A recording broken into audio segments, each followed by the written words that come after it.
Bueno, si les parece, pasamos entonces a nuestra invitada, a Patricia Gordon, licenciada en Psicología. Con ella, teníamos siempre la posibilidad de que nos hiciera descubrir cosas que pasaban como desapercibidas. Yo siempre rescato el tema de, ¿cuál? El femicidio. El femicidio, sí, hablamos muchas veces de ese tema, de la violencia de género, del abuso. Claro. Y con esto nos encontramos con el tema de la violencia sexual. Siempre hablamos de violencia de género, violencia sexual. ¿Qué es violencia sexual? Y es una de las manifestaciones tal vez más cruda de la violencia de género, ¿no? Si bien la violencia sexual también es ejercida hacia niños, por ejemplo, hacia varones, quiero decir, y otras identidades, no solamente hacia mujeres, pero convengamos en que las estadísticas nos dicen que la mayor parte de la violencia sexual y del abuso, como se lo conoce generalmente, es ejercida hacia mujeres. Digo que es una forma de violencia de género porque inclusive está así considerada dentro de la ley, ¿no? que nos ampara en nuestros derechos. Y bueno, generalmente se lo conoce como abuso sexual, ¿no?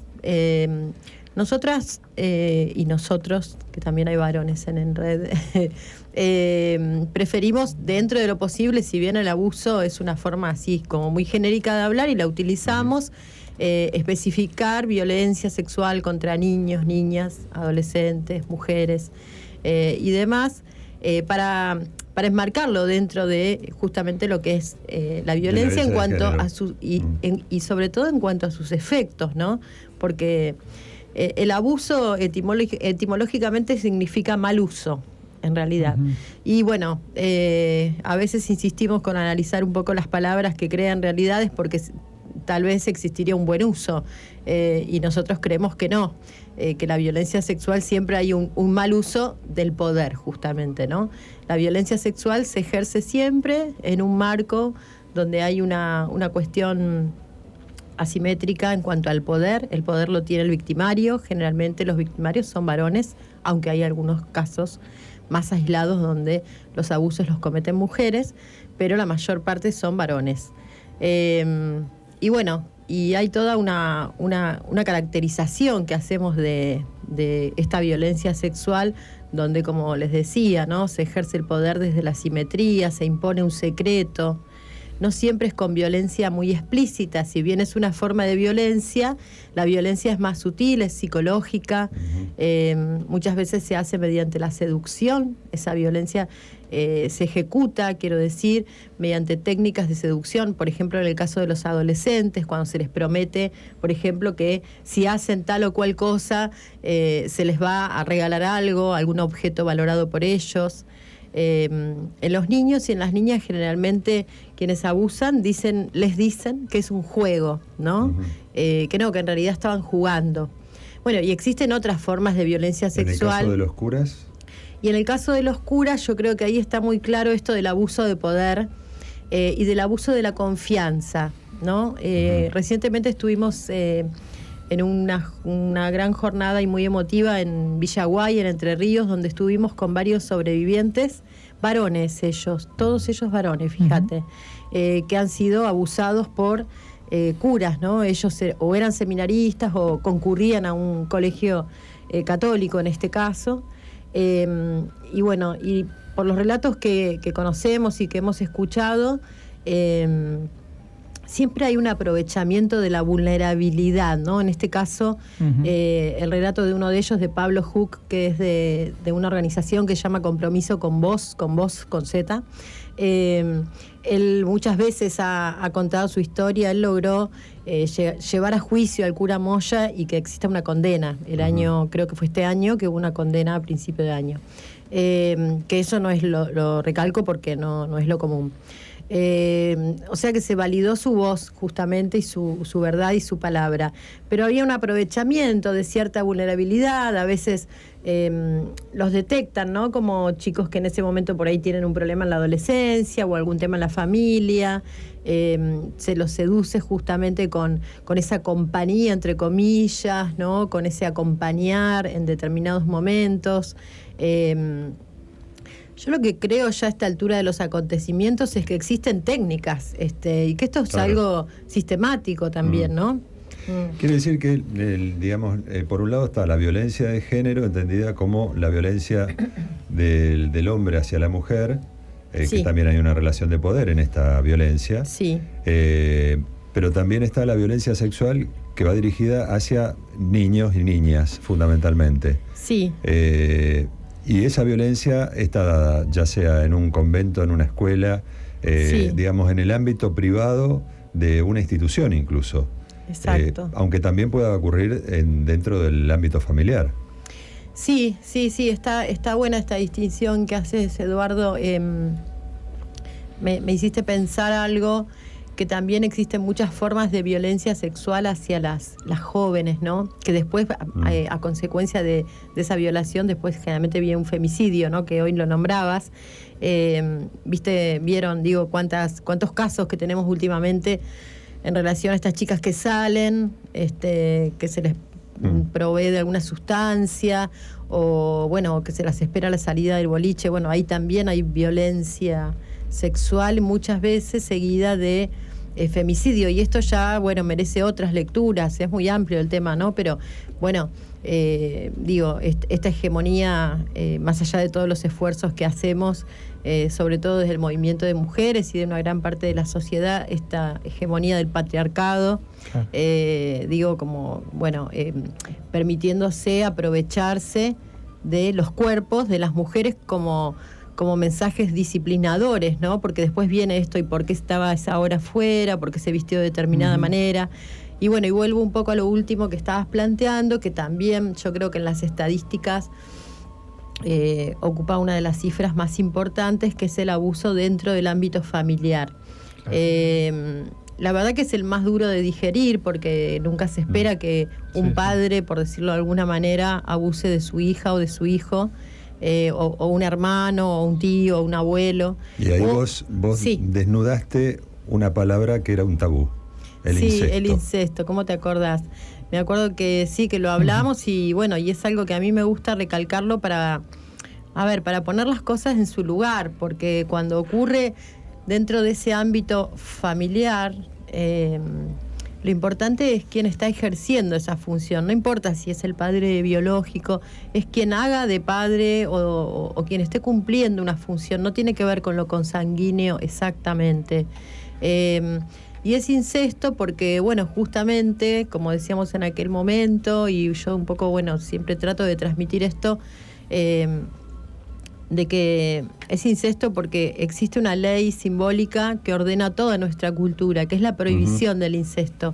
Hay estudios psicológicos, antropológicos, filosóficos en relación a este tema, y bueno, yo a veces digo, bueno, alguien podría decir, bueno, pero en una tribu del África esto está visto. Bueno, pero nosotros vivimos acá. Nosotros vivimos en esta sociedad y en esta cultura, y nos gusten o no, tenemos estas leyes. Hay una relatividad cultural que no es tan relativa. Claro, exactamente. Y bueno, y esto provoca un desastre muchas veces. Sí. Patricia Gordon, en línea con lo que planteaba, si nos metemos en el escenario de un tema que aberrante, que produce estupor, que produce las sensaciones que uno no lo puede imaginar. Tu lucha ha sido constante estos últimos años. La pregunta que se me ocurre es, ¿cómo ves o cómo reflexionás el lugar del Estado, ¿no? Porque tiene que ver con la educación, que tiene que ver con, esfuerzos enormes, y un Estado que no acompaña, por ejemplo, rebajando los recursos que debería asignar a organizaciones que tienen el cuidado de esto. Sí, el Estado, en la temática de abuso sexual, a decir verdad, ha estado siempre bastante ausente para mi gusto. ¿Qué quiero decir con esto? Que el abuso sexual es, como dice el juez Carlos Rosansky, es como el delito más silenciado, ¿no?, de nuestra sociedad. Tal vez porque es el más difícil de digerir, como decías vos recién. Pero siempre perdón por o sea, lo voy a decir como más así, más groseramente, no garpa la foto, ¿no? La foto de cómo estoy contra el abuso sexual, bueno, ahí garpa más la de ni una menos, ¿no? Y a ver, lo digo así, digamos, en cierta forma como reclamo, pero como planteo de algo que lo tenemos que analizar y ver por qué, porque de hecho nosotras en ENRED hacemos continuos esfuerzos para visibilizarlo y hemos avanzado mucho en esto, ¿sí? Desde muchas organizaciones, no solamente desde ENRED. El Estado siempre digamos, lo ha tenido como un poco de costado este tema. Por supuesto, existe un programa en Capital que es fabuloso, que es el de la doctora Eva Giberti, que es una pionera en esto, pero que mucha gente no la conoce. Y Eva Giberti debe tener 90 años más o menos, ¿no es cierto? Que es las víctimas contra las violencias. Existen esfuerzos, yo últimamente he viajado mucho. Y con mucho material y mucha bibliografía, sí, porque ella permanentemente actualizó siempre el tema, ¿no? Ha formado. La verdad que yo me metí un poco en esto también por admiración. Cuando era estudiante, ni siquiera había empezado a estudiar psicología por admiración a Eva Giberti, por ejemplo. Bueno, a ver, hemos avanzado en algunas cosas, ¿no? Tenemos leyes, vos fíjate que ahora en el 2015, la senadora que tiene un nombre difícil, Sigrid Knaut, creo que se llama, pero bueno, digamos, a partir de un proyecto de ella, que bueno, ya tenemos una ley, que es el de la imprescriptibilidad del delito, que antes no existía. Teníamos la ley Piazza, pero no nos alcanzaba, ahora tenemos esa ley. Sabemos que se habla mucho más de abuso, pero el Estado nunca ha invertido, y mirá que no hay que invertir mucho, porque vos fíjate que ENRED es una organización que se autogestiona, con rifas, con peñas a veces. Claro, mirá lo que digo, sí, con la solidaridad.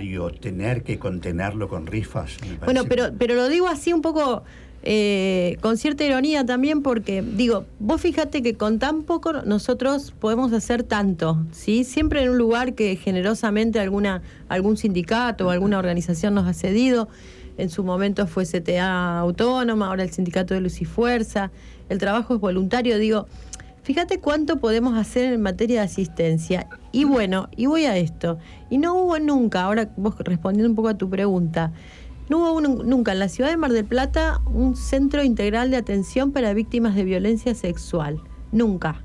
¿Sí? Yo hace 22 años que ejerzo la profesión.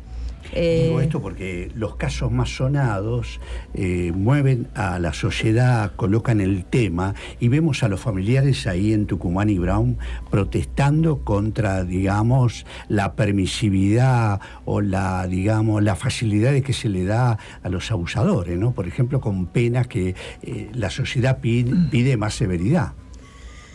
Claro, ahí ya entramos en otro terreno que es el de la justicia, ¿no? En este estábamos un poco pensando, y podemos ir a eso también, en términos de políticas de Estado.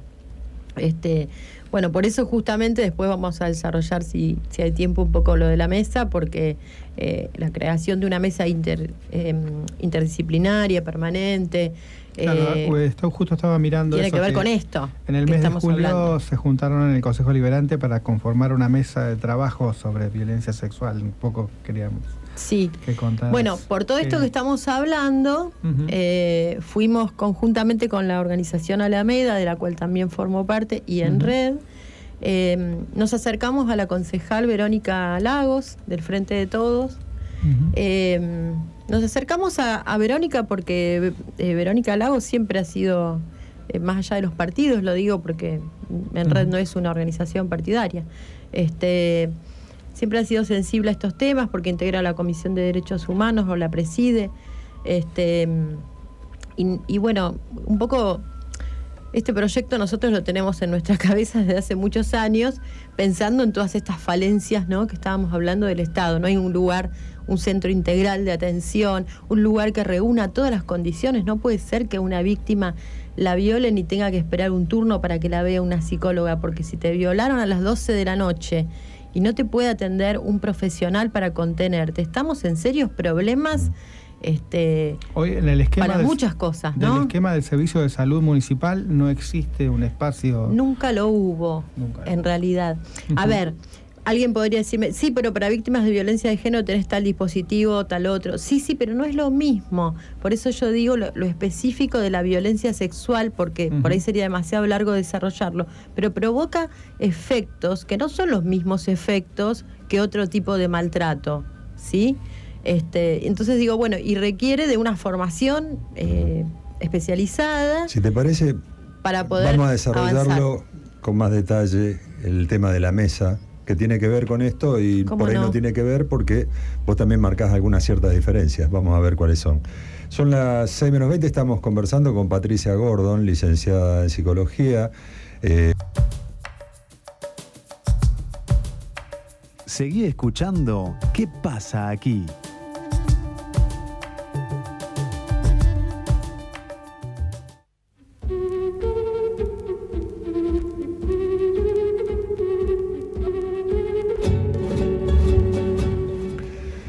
...5:46, seguimos en ¿Qué pasa aquí? Desde FM 88.7 de la Azotea, radio comunitaria. Y seguimos también con Patricia Gordon. Hay algunos datos que nos dicen que desde el 1 de enero hasta el 31 de julio de este año se cometieron 155 femicidios. Sería un dato importantísimo. Si a esto le agregamos que 103 niños quedaron sin madre y 5 niños por nacer murieron durante el embarazo de su madre asesinada, esto realmente alarma. ¿Dónde se sacan esos datos, lo que estás leyendo, Eduardo? Esto es un informe del Observatorio de Femicidio del Defensor del Pueblo de la Nación. Ajá.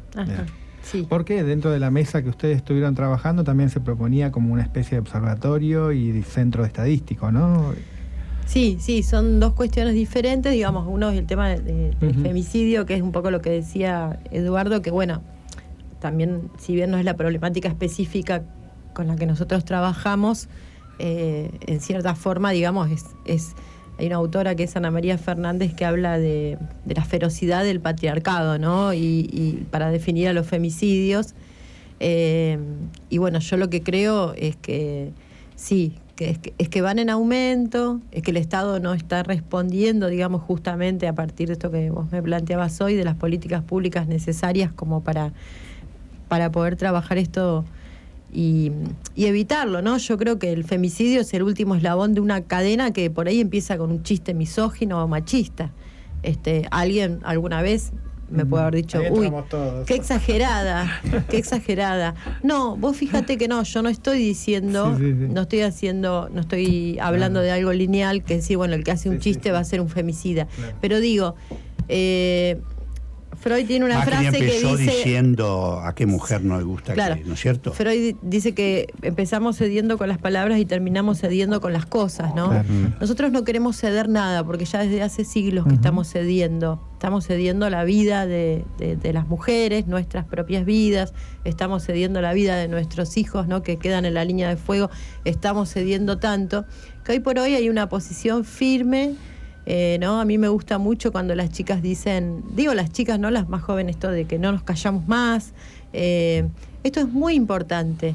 Y yo creo que en ese sentido no hay que ceder nada para que no tengamos esas cifras, porque el tema de la violencia es una continuidad, es una línea que si yo la tengo que trazar, tengo que pensar en la continuidad, de que bueno, primero me callo, tal cosa, tal chiste, tal otra, después acepto, no digo por las historias de las mujeres, a mí siempre se me vienen relatos a la cabeza, después acepté que me dé un empujón, después acepté que me diga que soy una puta, después acepté que me diga que no podía charlar con la vecina, y un día me mató, o sea, esto es así, digamos, nosotros lo vivimos. Esto por un lado con respecto a lo que vos decías de los femicidios. En relación a... Lo específico, esto de la mesa, ¿no? Que vos me también decías recién, volvemos un poco a la idea de que nosotros, como decíamos hoy, sabemos positivamente que no hay políticas públicas para el abuso sexual en Mar del Plata. Yo voy a Mar del Plata, Batán, voy a decir, ¿no? Porque en Batán también hay mucho abuso sexual y recurren muchas veces a la consulta por este tema. No hay políticas públicas. Lo que hay son cuestiones aisladas, y esto no va en desmedro de los operadores y las operadoras que trabajan en distintos equipos y lugares y centros de salud, donde realmente hay gente muy, muy valiosa trabajando. Pero digo, una verdadera política pública, ¿qué sería para nosotros? Y esto es lo que queremos llevar, que llevamos este proyecto a la concejal para constituir una mesa y trabajar sobre estos ejes. En relación a nuestra experiencia de trabajo, nosotros queremos que se trabaje en campañas de prevención, que en realidad las únicas campañas de prevención contra abuso en Mar del Plata que hay las hace en red durante el mes de noviembre. Esto que hacemos siempre en noviembre, Día Mundial de la Prevención. Pero no hay verdaderas políticas públicas que digan todo el año tiene que haber una campaña de prevención si tenemos tantos chicos y chicas abusadas y mujeres. Bueno, queremos trabajar en la creación de un observatorio para que tengamos estadísticas. No hay estadísticas en la ciudad de Mar del Plata sobre abuso sexual. Y hay muchos lugares donde... Ni siquiera del registro de las comisarías, nada. Hay un registro de las comisarías que puede ser de la cantidad de denuncias, pero convengamos en que mucha gente no llega a hacer la denuncia y va a una sala o va a una ONG. Claro. Hoy, ¿saben una cosa? El lugar donde más recurre la gente para denunciar este tipo de cosas son las redes sociales. Alguien podría decir, ¿y si no es una denuncia seria? Sí, pero es la posibilidad que alguien tiene, porque como te brindan cierto anonimato, a nosotras nos escriben a la página y después charlamos con ellas, chateamos, charlamos y después las vemos. Claro, y ahí empieza otro camino, ¿no? Que te da un poco de privacidad. Claro, vínculo, exactamente. Claro. Entonces, por eso queremos que haya estadísticas. Eso se va a poder hacer a partir de la creación del primer observatorio de Mar del Plata Batán en términos de violencia sexual. Por otro lado, y esto sí me parece que es muy importante, cuando nos hicimos esta primera reunión, antes de que se cree la ordenanza, el defensor del pueblo de la provincia estaba presente, o un representante de él, y se comprometió, a raíz de algo que dijimos, a impulsar o acompañar a la mesa para que se reabra la fiscalía, volviendo ahora, ahí sí voy al tema de la justicia. Guido Lorenzino, creo que... Guido Lorenzino. Sí, ofreció no me un apoyo muy fuerte a eso. La Fiscalía de Delitos Sexuales. Y ahí voy a lo que decías hoy de la justicia. Claro, por supuesto que a veces hay fiscales, hay jueces, hay operadores de justicia que están formados, no están formados en el tema, algunos se han formado o les interesa formarse, hay muchos prejuicios en relación a esto, pero entonces tiene que haber una fiscalía especializada, porque no cualquiera puede trabajar con estos temas si no tiene formación, y si encima tiene prejuicios, ni te cuento. Terminamos con una sentencia que dice que el abusador y femicida de Lucía Pérez será bueno porque le compró galletitas y una Sindor, ¿no? O que no hubo abuso en el colegio donde estaba la docente esta, Schwartz, que todavía está metido en la cámara, no sabemos bien dónde está. Pero hay temas sobre los que no me puedo esperar. No, sí, mira, me di cuenta sobre que te estaba inquiriendo como para que intervinieras, pero no. Pero tenemos muchos otros ejemplos. Sí. Una pregunta, Patricia, cuando hablamos de políticas públicas, ¿ya se tiene idea? ¿Hay un bosquejo hecho de lo que se tendría que armar como política pública o esto ya es tan nuevo que todavía hay que hacerlo, No, tenemos muchas ideas. Nosotros pensamos que tenemos que tener un protocolo único, por ejemplo. Que Mar del Plata Batán tiene que tener un protocolo único de actuación en materia de abuso sexual. Yo estoy trabajando, inclusive estuve trabajando durante este año con gente de una fundación de Buenos Aires que sigue trabajando en un protocolo para los servicios locales y zonales. Inclusive si esto resulta bien, no va a ser necesario ponernos a hacer otro protocolo. Tenemos que tener en Mar del Plata una única forma de intervenir. En Entre Ríos, que es donde yo estuve realizando varias capacitaciones, hay un protocolo único para toda la provincia. Nosotros tenemos que lograr esto. Primero estoy pensando en Mar del Plata, pero digo, tenemos que tener un único protocolo para que no desperdiciar esfuerzos, no actuar en sentido contrario, no revictimizar, porque uno de los mayores problemas que tenemos cuando no hay políticas públicas, acordes a la dimensión del problema, es que se revictimiza a las víctimas. Claro. Entonces, ¿qué hacen? Como les decía, y bueno, la chica que fue violada a las 12 de la noche tiene que esperar no sé cuánto tiempo para el turno para que la contengan. Después tiene que ir, bueno, se tiene que tomar un taxi, no se tiene que bañar y no necesariamente tiene que saber que no se tiene que bañar, porque fue violada recién. Digo, bueno, y se tiene que tomar un taxi, pero no tiene plata para un taxi para atravesar la ciudad, para ir a otro lugar, a buscar la medicación. Entonces, a ver, esto de se me viene la frase el Estado en tu barrio. ¿En qué barrio? Claro. ¿Y para qué? Entonces digo, bueno, si hubiese realmente un centro accesible, este es un poco un sueño, pero creo que no es un sueño, pero no es un delirio. A ver, no es posible. En un solo lugar se tendría que concentrar el mismo lugar donde se haga la denuncia, donde esté la psicóloga, la guardia que la contenga, el médico, la trabajadora social. Eso es lo que yo decía un poquito hoy de la red. Si bien nosotros no tenemos todo eso, que pueda interactuar entre todos los estamentos. Tenemos un equipo interdisciplinario, ¿no? Que trabaja gratis. O sea, hay muchas chicas que no saben ni la existencia. Pero inclusive las mismas jurisdicciones, todo lo que pueda aportar la provincia, lo que pueda aportar el municipio, lo que exista de nación. Porque viste que hay veces vos tenés operadores en distintos lugares, claro, y no están integrados tampoco, digo yo. Hay algo en este caso, una fiscalía, la comisaría de la mujer. La comisaría de la mujer, ¿cuántas chicas sabrán de la existencia de la comisaría de la mujer? Como primer elemento, como primer dato para decir a dónde voy, como primera instancia, ¿no? Patricia, estamos en los últimos minutos. Nos habías comentado que el próximo, ahora el mes de octubre, van a hacer la primera reunión de esta mesa en contra de la violencia sexual. Sí, finalmente la mesa se conformó, se aprobó este proyecto de ordenanza, esta aprobación fue unánime. Entonces vamos a tener la primera reunión durante el mes de octubre. Todavía no hay una fecha fijada. Esto, bueno, lo tenemos que conversar con Verónica Lagos. Y vamos a enviar invitaciones a distintos sectores. La mesa es abierta. Puede ir quien quiera participar. ¿Sí? No hay que ser un especialista en esto. ¿En la mesa no se reciben las denuncias o también? No, en la mesa se va a trabajar sobre alguno de estos ejes que estuvimos hablando. Nos vamos a formar en comisiones, prevención, asistencia, observatorio, fiscalía.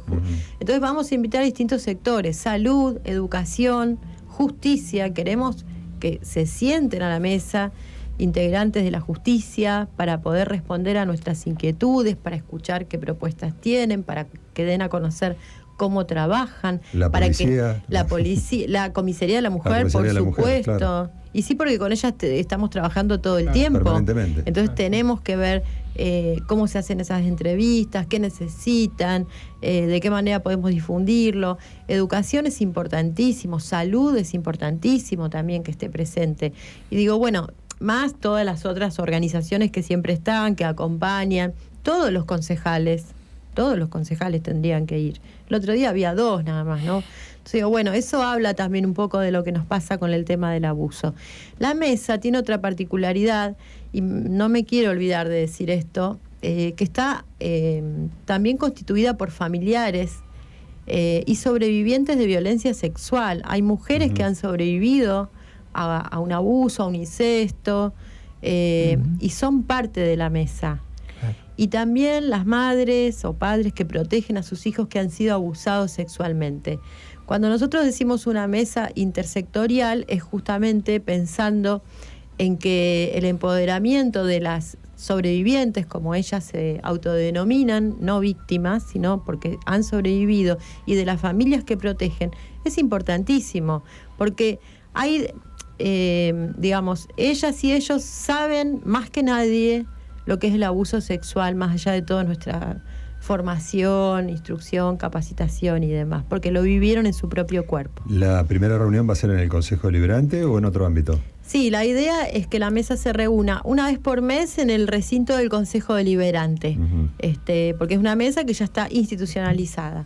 Y durante todo el mes, en realidad, se va a trabajar en otros ámbitos en las comisiones que se van a formar para volcar una vez por mes y dar a conocer a la población cuál es el trabajo que estamos haciendo.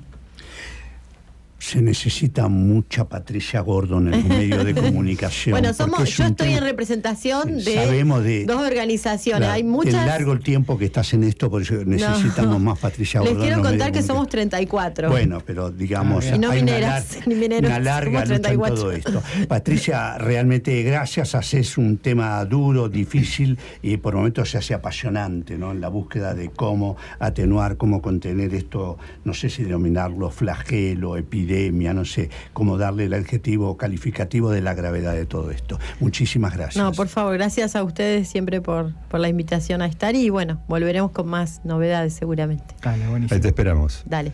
Patricia Gordon estuvo con nosotros, licenciada en Psicología. Nosotros nos vamos a la identificación de la emisora a las 6 de la tarde.